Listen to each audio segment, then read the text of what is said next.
There are places in this world where fear becomes a constant companion, where every sunrise feels borrowed, and where human beings discover, in the most painful ways, how fragile life truly is. War zones. And yet, in the middle of smoke, chaos, and uncertainty, something unexpected has always appeared a quiet, simple thread woven between the trembling hands of soldiers: a rosary. Throughout history, military chaplains have stepped into battlefields not with weapons, but with courage, compassion, and prayer. They walk alongside soldiers in foxholes, trenches, helicopters, and burning streets, carrying nothing more than a Bible, a stole, and a rosary worn smooth from constant use. And what they witness defies explanation. Through this episode, we're going to hear some of those stories, moments where the rosary brought peace to the terrified, strength to the shattered, and hope to those who believed they would never see their families again. But before we enter the testimonies, there is one thing you need to understand. A battlefield is not a place where people expect miracles. And yet, that is exactly where they happen, again and again. One chaplain once said, "In war, the rosary becomes less of a devotion and more of a lifeline." In this episode, we will explore the story of a young soldier who survived an explosion because of a chaplain's last-minute blessing, a platoon that insisted on praying the rosary together every night before missions, and the strange protection they experienced. A commander who carried a rosary even though he wasn't religious, simply because he felt something. When he held it, and the testimony of a chaplain who watched a dying soldier find peace not in victory, not in escape, but in Mary's embrace. These aren't legends. They aren't myths. They are the lived experiences of men who walked through the worst of humanity and still found God waiting for them in the shadows. This episode is the Rosary on the Front Lines, and it begins with a chaplain who believed he had nothing left to give, until he discovered that the Rosary gives even when we can't. Our story begins in a barren stretch of desert, a place where the air tasted of dust and metal, and where the horizon burned under a merciless sun.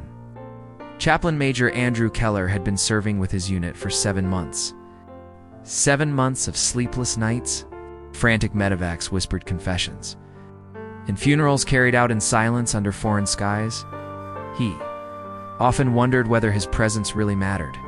He had no weapon, no armor beyond a thin vest, no power to stop the chaos swirling around them. All he carried was his rosary. It hung from his pocket, the beads worn flat where his thumb had pressed them night after night. Every morning, before the soldiers were awake, he would kneel inside a makeshift chapel made of plywood and sandbags and whisper the same prayer: "Mother Mary, make me an instrument of peace where peace should not exist."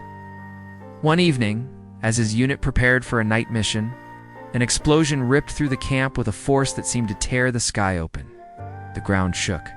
Debris rained down like burning hail. Men shouted. Radios sparked alive with panic. Without hesitation, without even thinking, Chaplain Keller ran toward the smoke. He didn't run with the confidence of a soldier, nor the strategy of a commander. He ran like a father searching for his children inside the burning wreckage of an armored vehicle. He found 3 soldiers pinned beneath twisted metal. The fire crawled closer with every second. Ammunition cooked off in sharp bursts, but he did not turn back. Crawling into the flames, he laid his hands on each soldier, one by one, whispering blessings through choking smoke. His voice was miraculously calm, steady enough that the soldiers later said it felt like a blanket being placed over their fear. When he reached the last man, Private Morales, his eyes were wide with terror. "Chaplain, I don't want to die." Keller placed the soldier's hand on the rosary in his own pocket and whispered, "Then hold on to her. She's here." Moments later, rescue crews arrived and pulled them free. All 3 men survived. Later, the medic who examined Chaplain Keller asked him a strange question. "Where were you standing? There should have been burns all over." "You but there were none, only the faint scent of smoke. Clinging to his clothes and the imprint of the rosary pressed firmly into his palm, Keller never claimed a miracle. He never spoke dramatically. He simply said, "A chaplain doesn't walk alone." And quietly, he returned to his plywood chapel that night, knelt on the cold sand, and prayed the rosary with a trembling gratitude. He had no words for. This was the first event his unit would later describe as inexplicable, but not the last. There are nights when heaven feels close enough to touch and nights when it feels impossibly far away. For Daniel, this night began as the latter. A suffocating darkness pressed in on him as he lay on the thin prison mattress, staring at the cracked ceiling. Every regret whispered in a chorus around him. The weight of years of mistakes, violence, pride, and a heart that had long ago forgotten tenderness came crashing down like a wave he could no longer outrun. But in that darkness, something unexpected stirred. It began gently, like the faintest breath of wind moving through a sealed room. A memory, one he had not invited, drifted into his mind. His grandmother's hands, old, trembling, weathered like soft leather, yet always warm, always steady, always holding a rosary. He could almost hear her voice. Slow, patient, full of love that made no sense to him back then. "Danny, one day, when your strength is gone, these beads will carry you." He swallowed hard. That was before the gangs, before the anger, before the nights he hoped he wouldn't wake up. He turned over, trying to shake the memory away, but it followed him, gently persistent. Like a mother refusing to leave a child in pain, he sat up abruptly. His cellmate was asleep. The guards were silent. The block was still. Daniel reached into the small cardboard box under his bed, the one he had ignored for months, and pulled out the rosary a volunteer had given him during one of the prison ministry visits. He had only taken it to be polite, but tonight it felt different, heavy, almost alive in his hands. The crucifix caught the dim light from the hallway, and for the first time in years, he allowed himself to really look at Christ's face. Not the judgment he expected, but sorrow, tenderness. Almost as if Jesus was saying, "I know, I've seen it all, and I'm still here." Daniel's chest tightened. Something inside him cracked a dam that had been holding back rivers of grief. Shame, longing. With trembling hands, he closed his eyes and whispered, "Hail Mary." The words felt rusty, unfamiliar, like a language he once knew as a child, but had forgotten. But as the prayer continued, something extraordinary began to happen. The cell wasn't brighter, but it felt lighter, warmer, as if the cold air had retreated, as if peace, real peace, was stepping forward. With every bead, memories poured in. His grandmother praying beside his hospital bed when he was a child, the rosary hanging from her rearview mirror during long drives, her smile when he used to randomly join her for a decade, even if just to make her happy, and then her funeral. He had been too angry even to pray for her that day. Now he prayed as if he were trying to catch up on all the years he had missed. He prayed through tears he didn't know he could still cry. He prayed until the hardness around his heart softened like clay warmed by fire, and somewhere between the Hail Marys and the glory base, the darkness, not the physical kind, but the one inside him, began to lift. Not completely, not dramatically, but unmistakably. He felt seen, held not by a memory, but by a mother who had followed him even here into the place he believed no grace could enter. When he finished the last decade, he looked at the crucifix again. For the first time in years, he whispered, "God, if you're there, don't leave me." Then quiet, steady, almost audible in the stillness of the night, Mother Prayer rose in his heart. "Mother Mary, please stay." And in that small, silent, forgotten prison cell, Daniel experienced the first moment of Hapa. It felt in more than a decade. Mourning in prison is usually harsh. Metal doors slam. Guards shout orders. The fluorescent lights flicker on with no regard for the world of dreams or the lack of them, but for Daniel. The morning after that night of unexpected prayer felt different. He woke slowly, his eyes opening to a cell that looked exactly the same cracked walls, same peeling paint, same heavy air, yet something inside him had changed so profoundly that the entire room felt transformed. He sat up and immediately noticed the rosary still wrapped around his hand. Normally, he would have hidden something like that, ashamed of what others might say, but not today. Today, he held it openly, almost protectively. His cellmate. Rico stirred on the opposite bunk, blinking through groggy confusion. "Are you smiling?" he asked, half joking, half spooked. Daniel hadn't even realized he was. "Something happened last night," Daniel said quietly, more to himself than to Rico. "I prayed the whole rosary." Rico sat up quickly. "No way. You prayed? Like, actually prayed?" Daniel nodded. Rico didn't laugh, didn't mock, didn't tease. Instead, his expression shifted into something Daniel didn't expect: respect, and maybe a little envy. "You look different, man," Rico finally said. "Like, lighter." Daniel swallowed. "I feel different." He didn't know how to explain it. The peace wasn't dramatic. It wasn't like the movies, but it was real, a steady warmth deep inside his chest. As though the Virgin Mary had left a small flame there, one that refused to be blown out as the morning count ended, and prisoners shuffled toward the chow hall. Daniel felt something he had never experienced in all his years behind bars. A desire to do good, the chapelina calm. A soft-spoken man named Deacon Harold walked by, greeting the inmates as he always did. But today, Daniel stepped forward. "Deacon, can I talk to you later?" Daniel asked, voice almost shy. Deacon Harold paused, eyes gentle. "Of course, Daniel. My door is open." Rico stared at him like he had grown wings as they walked. Daniel kept replaying the night in his mind, the way that Hail Marys smoothed over the jagged parts of his heart, the way memories he once avoided now felt like invitations instead of accusations. The way he had cried not from despair, but from something that felt like homecoming. And the strangest part, he could feel her, not physically, but unmistakably. A presence, soft, maternal.